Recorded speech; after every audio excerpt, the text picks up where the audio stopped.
एक विज्ञान है जीवन का कि जब आप किसी वस्तु व्यक्ति परिस्थिति या परमात्मा को मान लेते हैं कि यह है, तो अपने आप आपके मन बुद्धि चित्त अहंकार का, आपके समग्र अस्तित्व का उससे संबंध जुड़ जाता है तत्काल।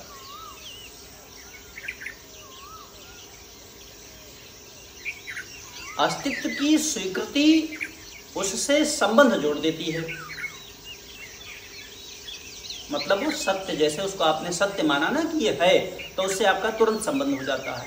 अब उस सत्य मान्यता का क्या प्रभाव होता है कि उसके महत्व को जानने की अथवा मानने की भीतर से एक वृत्ति उठती है कि वो कैसा है, उसका महत्व क्या है, और उसके महत्व को स्वीकार कर लेना ही श्रद्धा है। परमात्मा के, अथवा ऐसा भी कह सकते हो, किसी भी तत्व के महत्व को संदेह रहित होकर के स्वीकार कर लेना, मान लेना ही श्रद्धा कही जाती है। ये श्रद्धा की परिभाषा है। तो जब आपने परमात्मा, किसी से सुनकर के परमात्मा के अस्तित्व को स्वीकार किया कि वह है, फिर उसके बाद उसके महत्व को स्वीकार किया कि वो सर्वसमर्थ है, दुखहारी है, अनाथों का नाथ है ना, दीनानाथ है, वो सबका है, वो कृपालु है, दयालु है, इत्यादि इत्यादि, तब उसके महत्व को स्वीकार करते ही जैसे ही श्रद्धा हुआ ना, अब वो श्रद्धा क्या करती है कि विश्वास उत्पन्न कर देती है। विश्वास का काम क्या है? विश्वास आपका उससे संबंध जोड़ने के लिए विवश कर देता है आपको। विश्वास का यही मतलब ही है। ये सब क्रमिक ही होता है। देखो, समझाने में समय लग रहा है, पर ये इतना सूक्ष्म विज्ञान है इसका कि आप इसको जब तक तीनों शरीरों से अलग होकर के नहीं देखेंगे तब तक इस विज्ञान को आप समझ नहीं सकेंगे। जो साधक इन तीनों शरीरों से अलग होकर के इनका अध्ययन करेगा वही इनको जान सकेगा, और कोई नहीं जान सकेगा। तो जब विश्वास हो गया ना, माने संबंध जैसे ही जुड़ गया, वो संबंध किसी भी भाव का हो सकता है, किसी भी प्रकार का हो सकता है।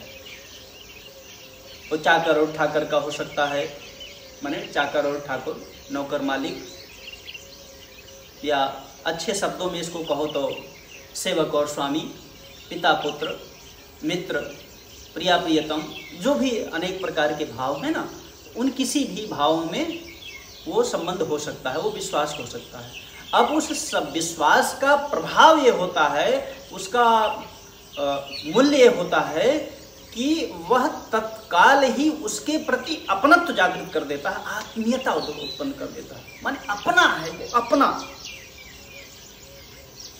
उस आत्मीयता में इतनी शक्ति है ना कि अन्य की विस्मृति हो जाती है, अपने की स्मृति उत्पन्न होती है। इस ध्यान रखना, स्मृति कोई चिंतन नहीं है, परमात्मा का चिंतन नहीं होता है, स्मृति होती है। स्मृति अलग है, चिंतन अलग है। चिंतन हमेशा दृश्य रूप से दिखता है, स्मृति कभी दृश्य रूप से दिखाई नहीं देती है। स्मृति एक प्यास है, एक गति है, एक आवश्यकता है, वो परमात्मा की ओर, लक्ष्य की ओर।